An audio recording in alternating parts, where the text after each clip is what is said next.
Buenas tardes a todos y gracias por venir. Yo soy Beatriz Gato Rivera, investigadora en el Instituto de Física Fundamental del CSIC, y voy a presentar la conferencia de esta tarde, que es dentro de la Semana de la Ciencia en su edición 2021. Esta conferencia, de título Segunda Revolución Cuántica, ¿en qué punto estamos y qué podemos esperar?, va a ser impartida por dos investigadores muy jóvenes que están realizando su tesis doctoral en nuestro instituto, en el grupo KINFOG, que significa Grupo de Información Cuántica y Fundamentos de la Física Cuántica. Ellos son Pablo Díez Valle y Luciano Pereira. Luciano estudió la licenciatura y el máster en Física en la Universidad de Concepción, Chile, donde se especializó en información cuántica y óptica. Actualmente trabaja en algoritmos para caracterizar dispositivos cuánticos. Pablo, por su parte, es graduado en Física por la Universidad Complutense de Madrid y realizó un máster en Física Teórica en la misma universidad, especializándose en Física de altas energías e información cuántica. Actualmente su investigación se centra en el desarrollo de nuevos algoritmos de computación cuántica. Bueno, pues Luciano y Pablo, tenéis la palabra. Ok, muchas gracias por esa grandiosa presentación. Bueno, hoy día nosotros con mi compañero Pablo les vamos a contar esta charla que hemos creado, titulada Segunda Revolución Cuántica, en qué punto estamos y qué podemos esperar. Entonces, en esta charla nosotros les contaremos un conjunto de avances en tecnología cuántica. Esta es una excelente oportunidad para aprender sobre tecnología cuántica, sin entrar en los detalles técnicos, ni físicos, ni matemáticos que involucran a la tecnología. Entonces, vamos a ello. La historia comienza con los orígenes de la mecánica cuántica, por allá por el año 1920, donde se empezó a formular la teoría cuántica. La mecánica cuántica nos permitió entender el comportamiento de los átomos y de la luz. O sea, hasta ese momento había una gran cantidad de experimentos que no éramos capaces de explicar. Pero gracias a la mecánica cuántica sí fuimos capaces de explicarlo. Y bueno, como tenemos nuevo conocimiento, entendemos mucho mejor este tipo de sistemas, hemos sido capaces de generar grandes avances tecnológicos gracias a la mecánica cuántica. Entonces, si por nombrarles algunos de esta conocida como la primera revolución cuántica, tenemos el láser, que es un instrumento que se utiliza mucho en la industria, en la medicina, y aquí mismo yo tengo un láser, ¿cierto?, para mostrarle aquí. Luego, por ejemplo, tenemos el transistor, que es la base de toda la computación actual. Tenemos las luces LED, que se han hecho muy famosas en los últimos años, como una iluminación muy eficiente. Por otro lado, tenemos la energía solar, los paneles solares. El desarrollo de este tipo de tecnología se logró gracias a la explicación que dio Albert Einstein del efecto fotoeléctrico. Y si vamos más allá, también le debemos nuestra vida. Muchos tratamientos y exámenes médicos se basan en procesos que se pudieron explicar gracias a la mecánica cuántica, como por ejemplo este, que es una máquina de resonancia magnética. Entonces, bueno, esto es lo que esta tecnología ha revolucionado el mundo y está, digamos, en nuestro día a día, de alguna u otra forma. Entonces, ahora nosotros, este avance tecnológico no se ha detenido y estamos entrando en una segunda revolución cuántica, donde ahora hemos sido capaces de llegar, o sea, de evolucionar nuestro control de los sistemas cuánticos, pudiendo, bueno, crear, manipular y leer estados cuánticos en sistemas físicos. Y bueno, la idea es generar tecnología aprovechándonos de estas propiedades cuánticas. Y bueno, nosotros durante esta charla les vamos a conversar de esta tecnología con respecto a tres grandes ejes, que son la computación cuántica, la comunicación cuántica y los sensores cuánticos. Bueno, aquí me gustaría dar una pequeña disculpa pública antes de continuar. Bueno, nosotros vamos a hablar con respecto a estos tres ejes y hemos tenido que elegir un conjunto de avances notables en el área, pero en realidad existe mucho más. Esto es algo que tiene muchos matices. Entonces nos gustaría pedir disculpas a todos esos grandes avances en tecnología cuántica que no pudimos colocar en la charla por no al tiempo. Entonces vamos a ello. La pregunta es, ¿cuáles son estas tecnologías cuánticas y cuál puede ser su impacto en nuestra vida diaria? Entonces primero vamos a hablar sobre sensores cuánticos. Bueno, un sensor es básicamente un instrumento que te permite darte cuenta si alguna cantidad física cambia. De sensores tenemos de muchos tipos. Tenemos sensores en meteorología, en geofísica y en muchas aplicaciones. Y bueno, la mecánica cuántica aquí provee de formas de mejorar estas tecnologías, mejorando su sensibilidad y su resolución. Bueno, como le iba diciendo, tenemos muchas aplicaciones para los sensores cuánticos. Por ejemplo, hoy en día cada vez se hace más famoso la conducción autónoma o la conducción asistida, que los autos se manejen solos.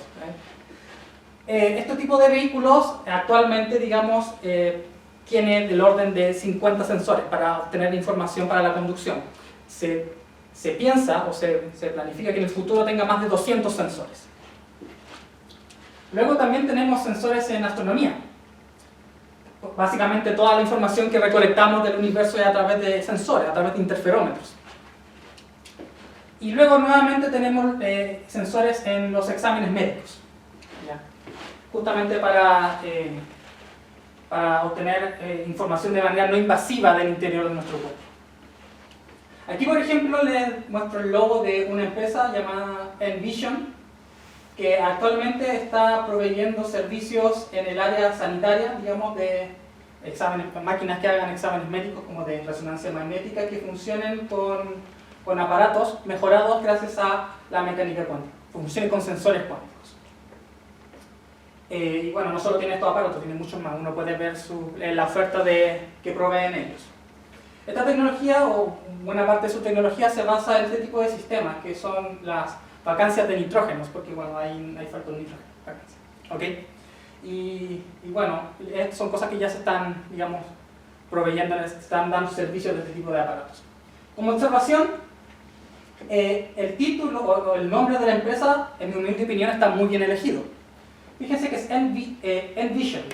La N y la V claramente viene de este sistema, de la vacancia de nitrógenos, y la palabra vision viene justamente de mirar nuestro cuerpo en los exámenes médicos. Bueno, yendo a otro tipo de sensor cuántico, que bueno, este es un sensor que existe desde la primera revolución cuántica, ya llevan muchos años dando vuelta, pero han sido muy de nichos, han sido muy de lugares muy específicos, de laboratorios y para tareas extremadamente puntuales, que son los relojes atómicos. Entonces, un reloj atómico básicamente es un instrumento que se aprovecha de las transiciones atómicas para hacer medidas ultra precisas de tiempo. Simplemente eso. Como se ven, bueno, en general son cajas como estas, ¿sí? Esto aquí está en el Observatorio Naval en Estados Unidos, el reloj que tienen ellos ahí, para temas temas militares y temas de Estado, ¿cierto? Se ven de este estilo. Y bueno, hay de este estilo hay en todo el mundo, digamos, en algunos lugares, pero existen alrededor del mundo. De hecho, existe una red de relojes atómicos que coordina lo que se llama el International Atomic Time, ya que es un tiempo que básicamente nos dice a qué velocidad tienen que hacer tic nuestros relojes, ya es el tiempo real que debe pasar por el tiempo. Este tiempo, digamos, esta forma de coordinar la hora, no hay que confundirla con el tiempo universal coordinado, que digamos que es el tiempo que nosotros usamos en nuestro diario vivir, ¿ya? Ese tiempo está basado en lo que se llama el día solar medio, ¿ya? Y ahí como que lo setean en 24 horas, pero no, esto es literalmente la velocidad con la que pasa el tiempo en la realidad. ¿Okay? Esta medición del tiempo es extremadamente precisa, y de hecho se estima que se desvía 10 a la menos 9 segundos del tiempo real, digamos, por día, lo cual equivale a perder un segundo en varios millones de años. Entonces es extremadamente preciso. Y bueno, pero repito que esto ha sido muy de nicho, solamente está en algunos lugares específicos y para esta tarea extremadamente específica. ¿Qué nos depara el futuro? Pues bueno, ahora se está pensando en hacer cada vez relojes más precisos, pequeños, robustos, para lograr aplicaciones individuales, aplicaciones locales. Por ejemplo, un reloj atómico sería extremadamente útil en los aviones para hacer geolocalización. Y en general para cualquier tarea que requiera simultaneidad, por ejemplo para tareas bancarias, para tareas industriales. Entonces, hoy en día las empresas están yendo en esa dirección, tratando de generar nuevos dispositivos cada vez más pequeños y a precios más asequibles, como por ejemplo estas empresas que les muestro aquí. Tenemos iCloud, tengo MaQSignal y CoolQuanta. Sí, como por ejemplo, esta es una imagen que saqué de la página de CoolQuanta, donde muestra su tecnología. Esto es lo que están vendiendo ellos actualmente, ¿ya? Son relojes atómicos, estos son de dos tecnologías diferentes. Aquí tenemos uno en microwave y otro en óptico.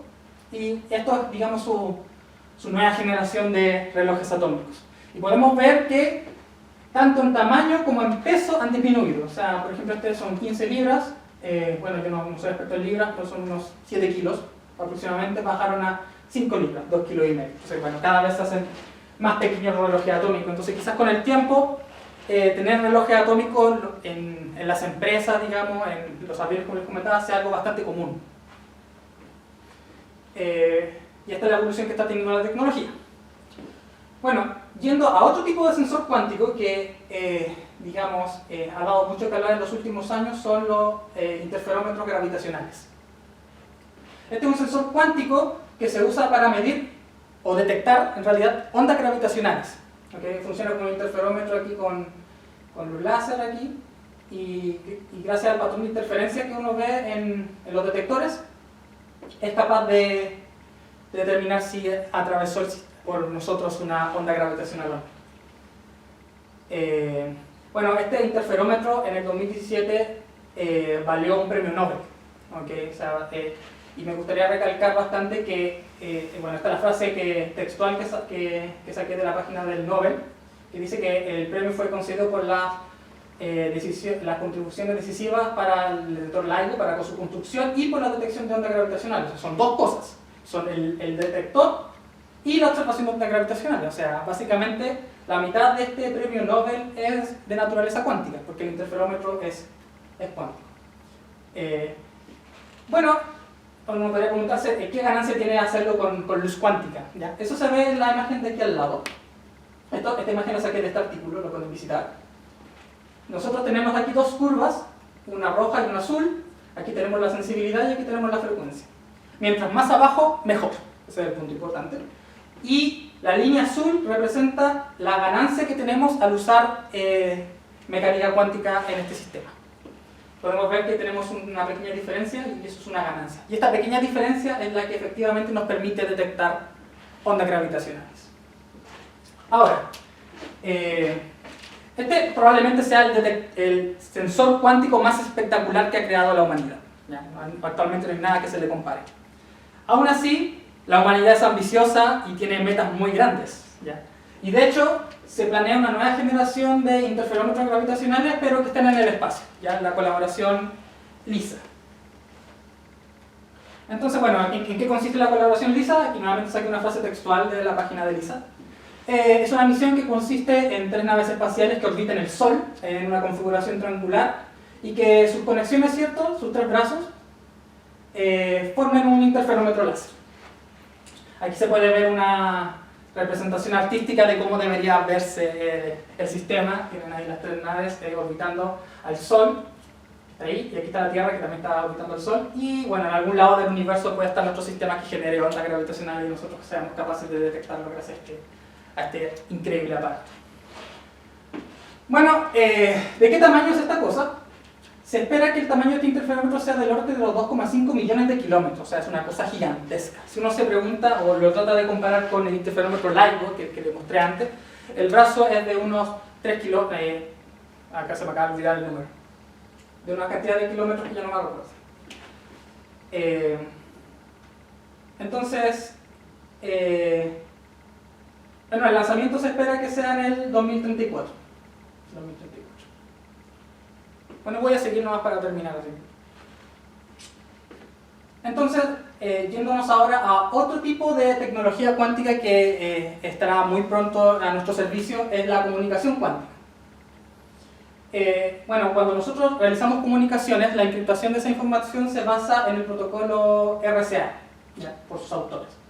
Este protocolo se basa en que un emisor, digamos, según el esquema que aparece aquí, genera una clave pública y una clave privada, ¿okay?, a partir de 2 números primos, a través de un procesador. La clave pública se comunica públicamente, valga la redundancia, y esa clave es la que usa el emisor para encriptar el mensaje y enviarlo. ¿Okay? Luego la clave privada se utiliza para desencriptar el mensaje. Entonces, ¿cuál es el problema de este protocolo?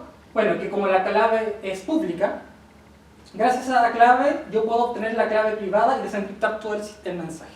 ¿Ya? La seguridad de este protocolo se basa en que desencriptar el mensaje a partir de la clave pública es extremadamente difícil, ¿ya? Es por la dificultad del problema.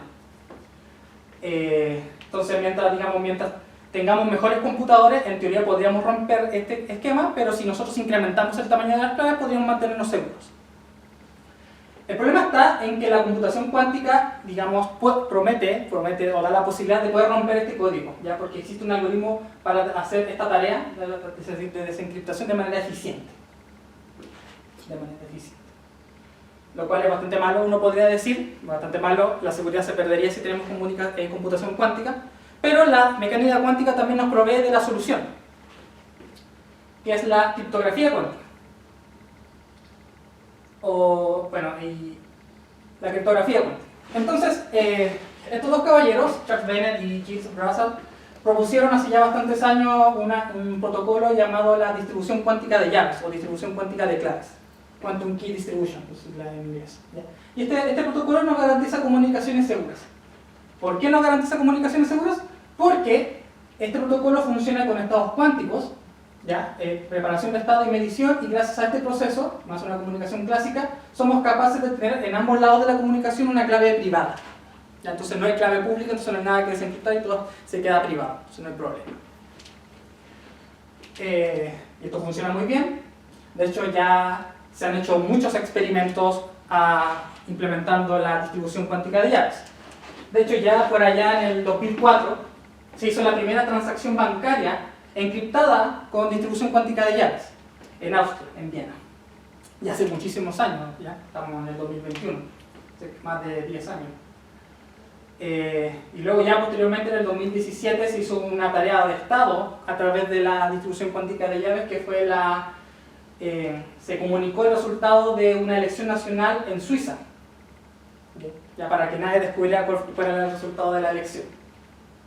Y bueno, más allá aún, ya existen empresas que venden este tipo de aparatos para realizar distribución cuántica de llaves. Aquí les doy un ejemplo que es IDQ, que vende estos aparatos de acá, ya que permiten hacer criptografía cuántica. Y al final son como cajas, ¿no? Adentro se hace toda la magia cuántica. Entonces, ya que disponemos de aparatos que hacen distribución cuántica de llaves, lo siguiente es generar redes de comunicación, lo natural, para poder comunicarnos. Y de hecho ya se están haciendo en muchos lugares del mundo, en particular aquí en Madrid se está construyendo una red de comunicación cuántica. Ya esto es de hecho un esquema del mapa que debería tener la red, que fue propuesto a principios de año y la construcción iba a empezar ahora en verano de este año. No sé exactamente cómo irá en este momento eso. Y podemos ver que se propone una red bastante grande que llega a bastantes lugares de Madrid. Sí, es muy amplio. Bueno, este proyecto está liderado por la universidad, la de los ingenieros, maldición, se me olvidó el nombre. Politécnica. La Universidad Politécnica, junto a otros colaboradores. Bueno, hay otros lugares otras ciudades o lugares donde se están generando redes de comunicación cuántica, son por ejemplo en Massachusetts, en Estados Unidos o en California. Luego tenemos Viena y Ginebra, que son las ciudades donde ocurrieron las comunicaciones cuánticas importantes que le hablé anteriormente. Luego en Japón, en Tokio.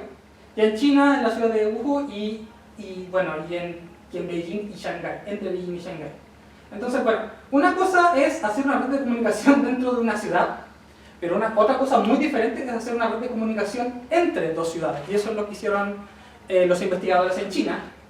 Ellos construyeron una red de comunicación cuántica entre Beijing y Shanghái de más de 2000 kilómetros. Ya esta cosa tiene muchísimos nodos y ya se han hecho muchos experimentos de comunicación entre estas dos ciudades. Entonces, bueno, la gente en China literalmente en comunicación cuántica está a otro nivel. Entonces, bueno, uno puede decir que esta es comunicación vía tierra, ¿cierto? A través de fibra óptica, de ese estilo. También nosotros nos podríamos comunicar a través del espacio, gracias a los satélites. La pregunta es si podemos disponer de comunicación cuántica satelital. La respuesta es que sí. Entonces, ya en el 2017 se puso en órbita lo que es el primer satélite cuántico para realizar comunicación cuántica. Bueno, aquí un alcance nuevamente de que Le digo satélite cuántico, pero no es que el satélite sea cuántico, sino que es un satélite normal, como cualquier satélite que se usa en telecomunicaciones, solamente que dentro trae aparatos necesarios para realizar este protocolo de distribución cuántica de llaves. Tiene fuentes de estados entrelazados, por ejemplo. Entonces, bueno, ya en el 2017 se utilizó este satélite para realizar la primera videoconferencia encriptada por distribución cuántica de llaves. La comunicación se hizo entre Beijing y Austria, entre China y Austria. Entonces, bueno, aquí pueden ver este artículo donde está un poco el detalle. De hecho, aquí dentro de todos los intercambios que hicieron, se enviaron algunas imágenes. Este es particular como un ejemplo, un intercambio muy simbólico del experimento, donde desde Austria usaron esta distribución cuántica de llaves para generar estas llaves de aquí, y encriptaron una imagen que posteriormente fue desencriptada en el otro lugar. La gente de Austria le envió a los chinos una foto de Schrödinger, que es uno de los precursores de la mecánica cuántica, y que, bueno, de hecho vivió muchos años, creo, en Austria. Por otro lado, la gente de China envió a Austria una foto del filósofo chino llamado Misius, que de hecho le da el nombre al satélite. Entonces es un intercambio cultural muy simbólico en el experimento aquí. Y bueno, esto claramente no se queda acá. Estados Unidos y la Unión Europea ya han empezado a planear sus propias iniciativas satelitales, pero bueno, China sigue yendo en la delantera y ya planea una red global de satélites esperando ponerla en órbita en el 2030. Y bueno, para finalizar esta parte de comunicación, hablemos de una tarea bien importante, que es la generación de números aleatorios. ¿Okay? La generación de números aleatorios actualmente se hace por procesos que en el fondo no son aleatorios, ¿ya?, sino que simulan aleatoriedad. Eso se llama pseudoaleatoriedad y bueno, en teoría podría ser un peligro para la encriptación. ¿Okay? Aquí nosotros tenemos que la mecánica cuántica nuevamente nos provee una solución a este problema, ¿ya?, con lo que se llaman los generadores cuánticos de números aleatorios. Los generadores cuánticos de números aleatorios son intrínsecamente cuánticos, ¿ya?, gracias a que la mecánica cuántica en el postulado de la medición nos asegura que los eventos de un experimento de una medición son aleatorios, una variable aleatoria. Entonces no hay pseudoaleatoriedad y no hay ningún problema, no hay determinismo en ese proceso. Y bueno, y estos aparatos nuevamente ya están a la venta. De hecho, IDQ vende generadores cuánticos de números aleatorios. Y más aún, en Corea del Sur ya se venden móviles que incluyen un pequeño chip para hacer, o un pequeño chip que es un generador cuántico de números aleatorios. ¿Ya? Este móvil se llama el Samsung Galaxy Quantum. De hecho, va en su segunda edición. La de este año es la segunda edición. Y bueno, solo está disponible en Corea del Sur, pero si la pudiéramos comprar, saldría unos 524 euros. ¿Sí? Nuevamente me gustaría recalcar que este móvil no es cuántico. Aquí le hacen la propaganda que es quantum, no sé qué cosa, pero no es que sea cuántico, sino que es un móvil normal, estándar, como el que todos tenemos en el bolsillo, solamente que dentro está este pequeño chip de 2,5 milímetros que hace toda la magia cuántica, la generación cuántica de números aleatorios. Y bueno, con esto ya terminamos la sección de comunicación cuántica. Y ahora pasamos a la parte de computación cuántica, donde le pasaré la batuta a mi compañero Pablo. Muy bien, muchas gracias, Luciano. Bueno, efectivamente, ahora vamos a hablar de la computación cuántica, la que seguramente sea la reina de las tecnologías cuánticas, no tanto por su estado actual de desarrollo, pero sí por su extraordinario potencial. Bueno, si tuviéramos que definir la computación cuántica en una frase, podríamos decir que la computación cuántica es el procesamiento de datos utilizando unidades mínimas de información cuántica. Es decir, para entenderlo mejor, vamos a pasar de los bits que utilizamos en computación clásica, 0, 1, no señal, señal, a utilizar qubits o bits cuánticos, que lo que nos va a permitir es aprovechar las leyes de la física cuántica para principalmente acelerar los cálculos.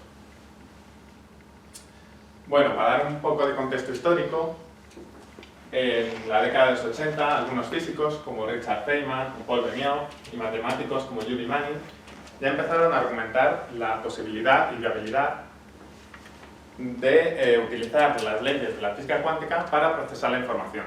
Pero además no solo argumentaron la posibilidad y la viabilidad, sino que argumentaron su importancia. Es famosa, por ejemplo, esta cita de Richard Feynman, en la que él anticipa una de las grandes aplicaciones de la computación cuántica, que es simular la naturaleza. Esta cita dice así: la naturaleza no es clásica, demonios, y si tú quieres hacer una simulación de la naturaleza, más vale que la hagas utilizando la mecánica cuántica. Y este es un problema maravilloso porque para nada parece sencillo. Bueno, eso fue en los 80, luego en la década de los 90 se sentaron las bases teóricas de la computación cuántica. Por ejemplo, se propuso una aplicación muy poderosa, el algoritmo de Shor, por Peter Shor, que lo que demostró es que si tuviéramos un ordenador cuántico grande, lo suficientemente bueno, sin errores, podríamos romper los modos de comunicación privados que tenemos actualmente, como nos ha anticipado mi compañero Luciano. Y además de eso, también en la década de los 90, el físico español Ignacio Girard y el austriaco Peter Zoller presentaron el primer diseño realista de un ordenador cuántico. Han pasado ya más de 20 años desde aquello y actualmente nos encontramos en una etapa de exploración y desarrollo. Tenemos una carrera paralela en la que, por un lado, estamos mejorando los ordenadores cuánticos existentes, pequeños y bastante ruidosos, con muchos errores, pero además estamos buscando nuevas aplicaciones que se adapten bien a esta nueva forma de procesar la información. Desde luego, bueno, es una etapa muy emocionante, porque hasta que lleguemos a este ordenador cuántico perfecto, sin errores grandes, que nos sirva para hacer grandes cosas, como el algoritmo de Shor, vamos a ir recorriendo un camino en el que seguro vamos a ir descubriendo nuevas aplicaciones de la computación cuántica y se irá incrementando poco a poco su impacto tanto en la industria como en la sociedad.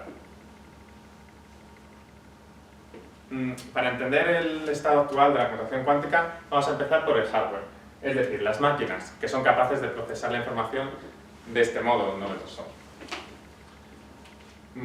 Aquí tenemos una tabla en la que aparecen algunas de las principales empresas que se dedican a construir este hardware cuántico, los ordenadores cuánticos actualmente, y sus planes a futuro, en términos del tamaño del ordenador cuántico que prevén tener. Bueno, como he dicho, estamos en una etapa de exploración. Tal es así que ni siquiera sabemos cuál es la tecnología mejor para construir los ordenadores cuánticos, cuál será la tecnología que a largo plazo resultará vencedora.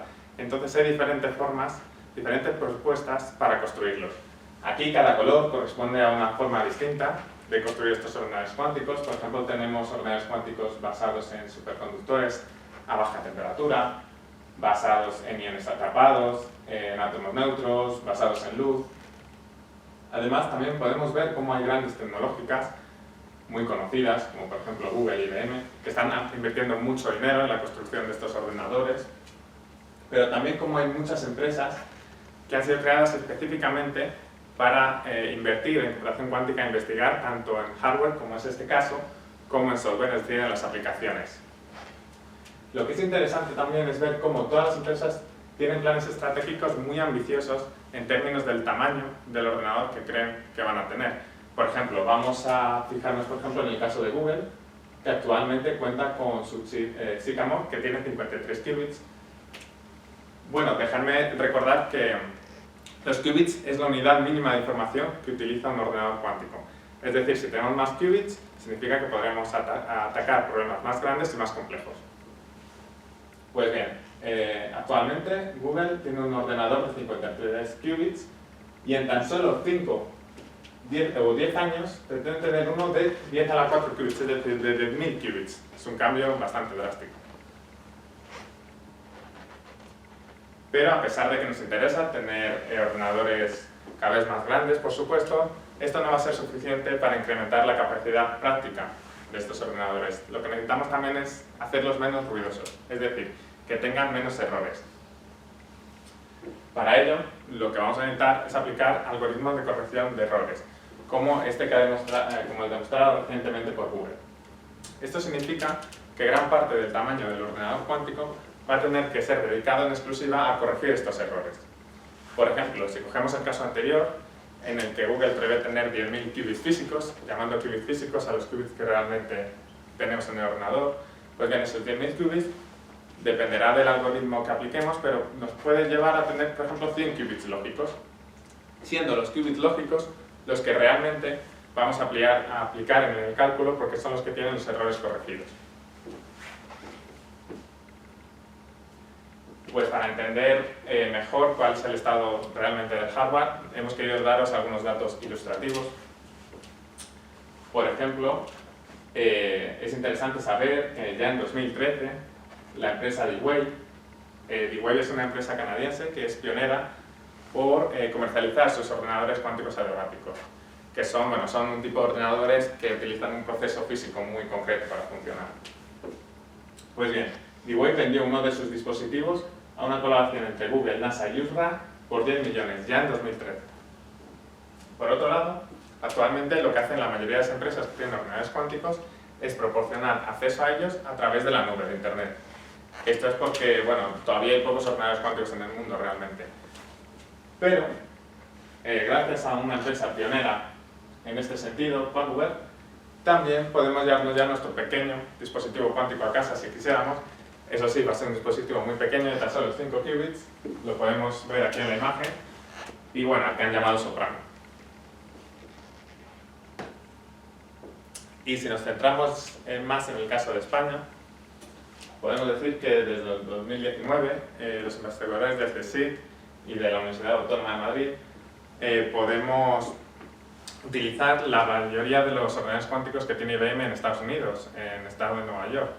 Los utilizamos a través de Internet. Esto es gracias a un acuerdo que se firmó en 2019. Y aquí hemos incluido la imagen del día en el que se hizo oficial este acuerdo y en el que aparecen algunos de los principales artífices de este acuerdo, tanto de CSIC como de IBM. Otra noticia muy interesante aquí en España es la que ha salido hace apenas unos días, que es que el gobierno anunció que España intentará construir el primer ordenador cuántico del sur de Europa. Para ello van a utilizar 22 millones de euros provenientes del Fondo de Recuperación. Esto se enmarca dentro de un proyecto que han llamado Quantum Spain. Este es un proyecto muy interesante que va a ser coordinado por la investigadora en algoritmos cuánticos, la doctora Alba Cervera. Y este va a ser un superordenador que, tal como han anunciado en principio, va a ser accesible a todas las instituciones y empresas españolas, siempre coordinado por la red de supercomputación española. Y además estos 22 millones en principio no van a ir dedicados exclusivamente a construir este ordenador cuántico, sino que también se prevé que se cree un ecosistema que permita acelerar la investigación de, por ejemplo, aplicaciones industriales de la computación cuántica. Pues esto es de momento en cuanto al hardware de los ordenadores cuánticos. Y claro, en este punto surge una pregunta lógica, ¿no? Teniendo en cuenta el tipo de ordenadores que tenemos ahora, el tipo de ordenadores cuánticos que tenemos, ¿existe la supremacía cuántica? Es decir, ¿se ha realizado experimentalmente una tarea más rápido en un ordenador cuántico de lo que podría hacerse en el mejor superordenador clásico actual? Pues la respuesta es que sí. Estos son los dos primeros experimentos que se realizaron en ese sentido. Lo único que todavía son experimentos que han realizado tareas muy específicas y sin gran aplicación práctica, eso sí. El primero en anunciar que había conseguido la supremacía cuántica fue Google, que en 2019 anunció que había realizado un experimento que consiste en el sampleo de distribuciones de probabilidad. Lo realizó utilizando Sycamore, que aquí podemos ver una imagen de este chip cuántico. Está basado en superconductores. Pues bien, realizó este experimento en este ordenador cuántico en tan solo 200 segundos, cuando sus estimaciones dicen que utilizando el mejor superordenador clásico actual nos llevarían 10.000 años. Es decir, es lo mismo que decir que es un tiempo inabarcable, porque nunca vamos a tener tanto tiempo de cómputo realmente. Google dijo 10.000 años. Es verdad que unos días después, investigadores de su competidor, IBM, anunciaron que ellos tenían un algoritmo que realizaba esa misma tarea utilizando computación clásica en tan solo 2,5 días.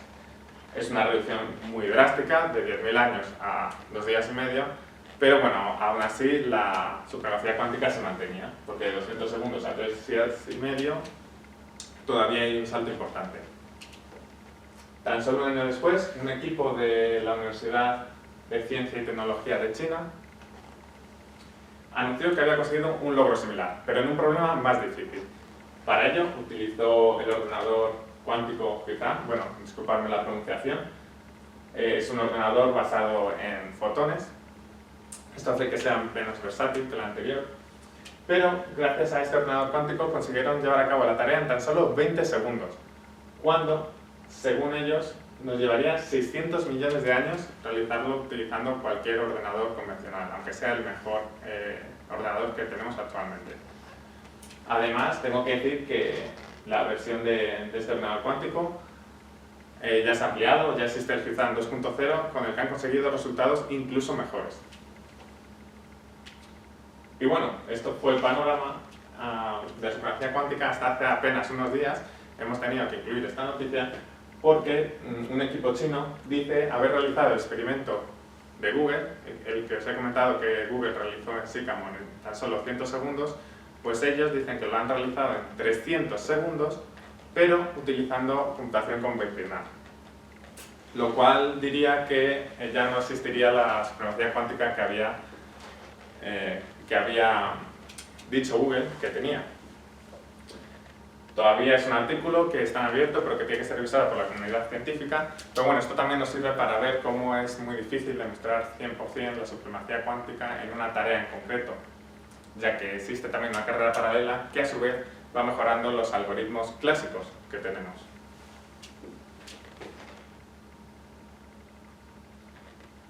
Bueno, ya hemos hablado del hardware cuántico, de los experimentos que existen actualmente sobre la supremacía cuántica, y ahora ya vamos a hablar sobre las aplicaciones prácticas en las que se espera un gran impacto de la computación cuántica, y son aplicaciones que se estudian actualmente. Bueno, en este punto yo creo que es importante recalcar un aspecto de la computación cuántica, y es que la computación cuántica no es una informática clásica mejorada, simplemente más rápida, sino que los fundamentos de su funcionamiento son distintos. Esto hace que la computación cuántica no se pueda aplicar realmente a cualquier tipo de problema, que no sea útil para atacar cualquier tipo de problema. Y de hecho, el destino más probable de la computación cuántica, según mi punto de vista, será convivir con la computación clásica. Eso sí, en los problemas en los que la computación cuántica es útil, va a causar un gran impacto, un impacto seguramente extraordinario. Luciano y yo hemos recogido aquí algunas de aplicaciones que han aparecido en artículos muy recientes y nos han parecido interesantes, ilustrativas. Por supuesto hay muchas más y seguro, 100% seguro que en estos años se van a ir descubriendo muchas otras. Muy bien, pues vamos a empezar por esta aplicación que es muy interesante. Fue desarrollada por Volkswagen y la empresa D-Wave, y en ella, utilizando computación cuántica, optimizaron las rutas al aeropuerto de miles de taxis en Pekín. Es decir, lo que hicieron es coger una situación de tráfico, que sería esta de la imagen de la izquierda, en la cual todos los taxis o todos los vehículos evidentemente cogen lo que sería para ellos la ruta más corta, ¿no? La ruta cuya distancia es menor al aeropuerto. Pero claro, si todos los vehículos cogen la misma ruta, aparece la congestión, ¿no? Aparece el tráfico, que serían esas zonas rojas. Por lo cual, el tiempo que tardan todos los vehículos no es el menor posible. Si aplicamos la optimización, como ellos hicieron, estaríamos en el caso de la derecha, en el cual, bueno, vemos como algunos vehículos tienen que recorrer distancias más largas, pero el tiempo en global, el tiempo en cómputo de todos los vehículos es el mínimo, está optimizado. Otra disciplina en la que se espera un gran impacto de la computación cuántica son las finanzas. Y en este contexto, un problema muy estudiado es la optimización de portfolios de inversión. Es decir, seleccionar en qué activos debemos invertir para maximizar el riesgo, minimizar el riesgo por supuesto, pero maximizar la rentabilidad. Este es un problema muy complejo, ya que seleccionar en qué activos debemos invertir depende de multitud de factores y además algunos de estos factores dependen del tiempo, por lo cual va variando, y bueno, esto hace que sea un problema muy complejo y muy difícil de atacar con la informática convencional que tenemos actualmente. Aquí, por ejemplo, recogemos dos artículos, dos estudios bastante recientes, por ejemplo, de la empresa española muy conocida, el Banco BBVA, y otra empresa, Multiverse Computing, que es una empresa española dedicada exclusiva al diseño de algoritmos cuánticos aplicados al sector financiero. También otro aspecto muy interesante es que cuando estamos investigando sobre algoritmos de computación cuántica, lo que estamos haciendo realmente es atacar los problemas desde un prisma distinto. Desde un prisma desde el cual no nos habíamos atacado hasta ahora. Esto hace que también seamos capaces de desarrollar nuevas soluciones, lo que llamamos soluciones cuánticamente inspiradas, porque cogen bases de la física cuántica, pero que realmente no necesitan de un ordenador cuántico. Son algoritmos que podemos correr en ordenadores clásicos, ordenadores normales. Y también hay empresas que se dedican a investigar estos algoritmos cuánticamente inspirados, como por ejemplo la spin-off del CSIC, Inspiration Q, que investiga estos algoritmos también aplicados a, en concreto, problemas financieros. Esta es otra aplicación muy interesante, que de nuevo han estudiado Volkswagen y D-Wave. En este caso es un problema que aparece, por ejemplo, en la cadena de producción de vehículos. Tenemos una serie de vehículos, diferentes modelos, en este caso tenemos 3 modelos distintos, C1, C2 y C3, y los tenemos situados en una cadena, en el taller de pintura, situados de forma aleatoria, como vemos aquí. Primero un coche del modelo C1, del modelo C2, y así sucesivamente. El problema es que necesitamos pintar cada modelo de los 2 colores disponibles, en este caso azul y rojo. Y tenemos que conseguir que al final de este taller cada modelo esté pintado en ambos colores, es decir, un coche C1 tiene que estar en azul y el otro coche C1 tiene que estar en rojo, y así con los 3 modelos. El problema consiste en mantener esta restricción, pero optimizar los cambios de color que se realizan en esta cadena de producción. Este puede parecer un problema muy simple, bastante trivial, pero los investigadores de Volkswagen indican que es un problema que para ellos es importante, porque los cambios de color implican mayores costes y mayor retraso en la producción de los vehículos. Además hay que tener en cuenta que si tenemos, por ejemplo aquí, solo 3 modelos, es un problema muy fácil de resolver, pero que cuando aumentamos la cantidad de modelos de coches que tenemos, se vuelve un problema muy complejo. Bueno, para entender mejor el problema en qué consiste, vamos a poner el ejemplo de este modelo académico, en el que solo tenemos 3 tipos de coches, C1, C2 y C3. Este sería el caso, los tenemos situados de este modo aleatorio y los pintamos. Esto sería una posible solución, ¿vale? Si nos fijamos, el coche C1 está pintado de azul y de rojo, el coche C2 está pintado de azul y de rojo, y lo mismo el coche C3, es decir, se cumple la restricción que teníamos. Sin embargo, observamos que en esta cadena hay que cambiar de color 3 veces. 1, 2 y 3, ¿no? De azul a rojo, de rojo a azul y de azul a rojo. Esta solución no está mal, es una solución posible, por supuesto, pero no es la más óptima. Si metemos el problema en el algoritmo, o bueno, en este caso, como es muy sencillo, podemos hacerlo incluso de cabeza, podemos ver cómo esta es la solución más óptima. De nuevo, se cumple la restricción, cada modelo aparece pintado en los 2 colores posibles, pero solo cambiamos de color 2 veces, aquí y aquí, en lugar de en 3, por lo que minimizamos costes y minimizamos los retrasos. Muy bien. Pues este es otro caso de aplicación muy curiosa y novedosa, que es en la que está trabajando, por ejemplo, la empresa Cambridge Quantum Computing, y es el procesamiento automático del lenguaje, utilizando computación cuántica. Recientemente se ha realizado el primer experimento utilizando este enfoque. Es un experimento muy pequeño, pero bueno, demuestra la viabilidad de esta forma de resolver el problema. En este experimento lo que hicieron es clasificar más de 100 frases de acuerdo con su significado. Es decir, tenemos una frase, por ejemplo en este caso, persona cocina un sándwich delicioso, y lo que tenemos que saber es cuál es el tema de esa frase. Por ejemplo, podríamos estar dudando si está hablando de comida o si está hablando de tecnología. Bien, pues ¿cómo se resolvería este problema utilizando computación cuántica?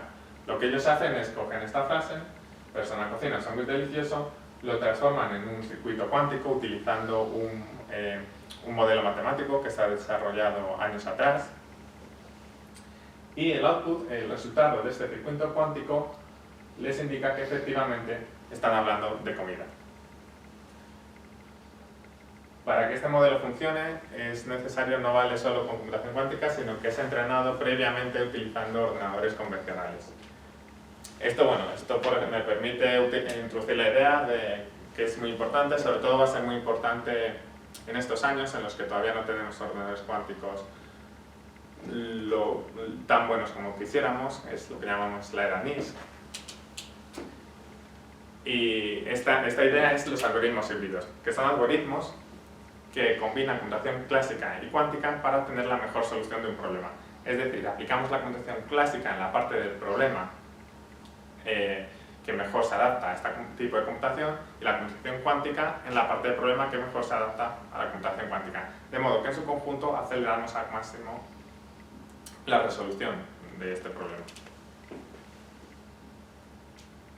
Bien, y por último vamos a introducir también una de las grandes aplicaciones de la computación cuántica, que es la aplicación que anticipó ya Feynman en los años 80, y es la simulación de la naturaleza.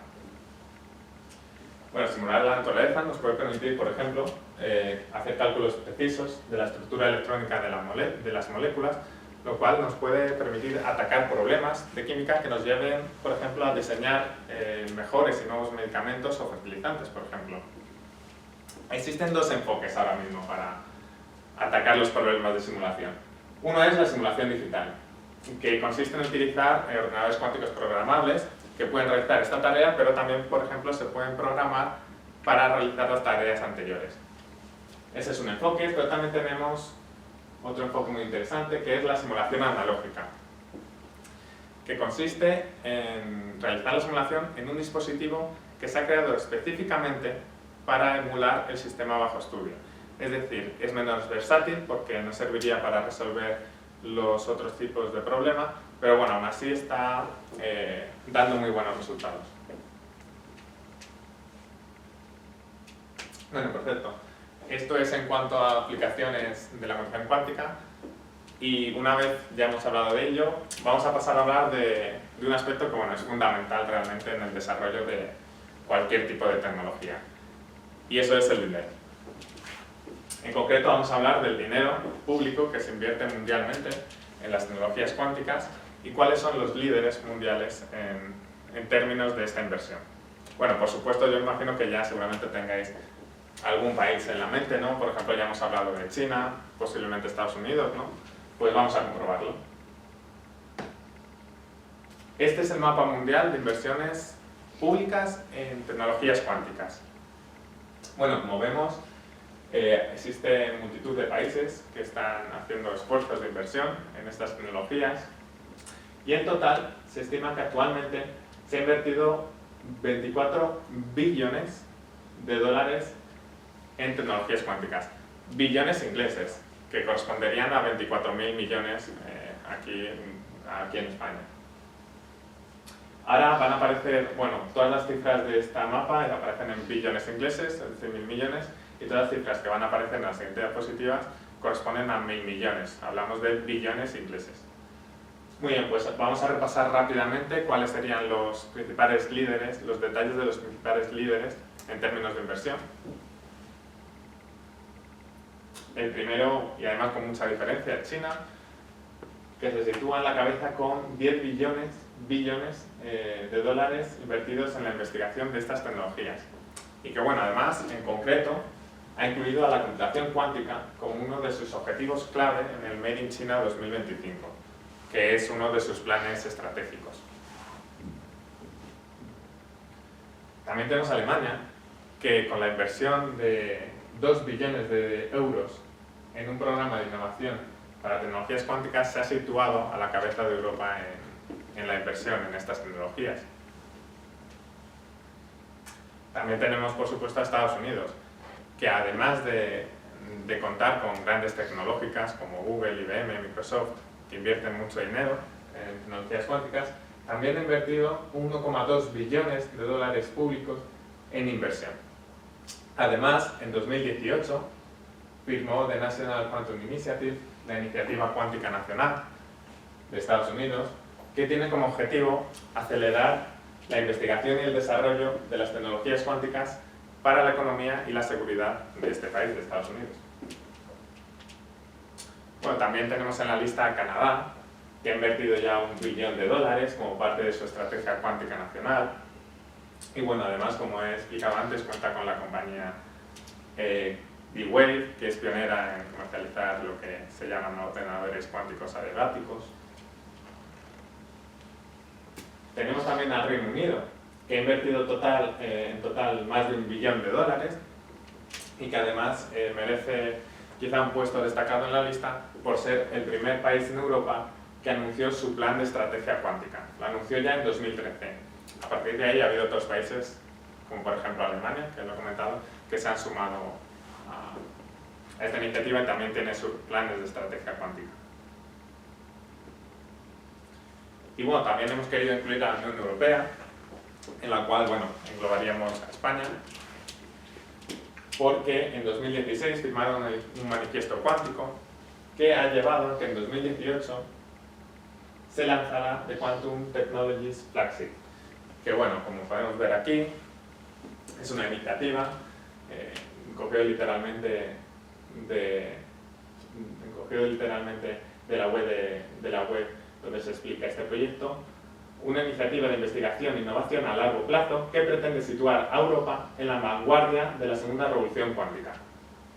Para ello se ha comprometido a la inversión de €1 billón durante 10 años. Y bueno, este €1 billón pues ya se está invirtiendo en multitud de proyectos de investigación que engloban todas las tecnologías cuánticas de las cuales hemos estado hablando.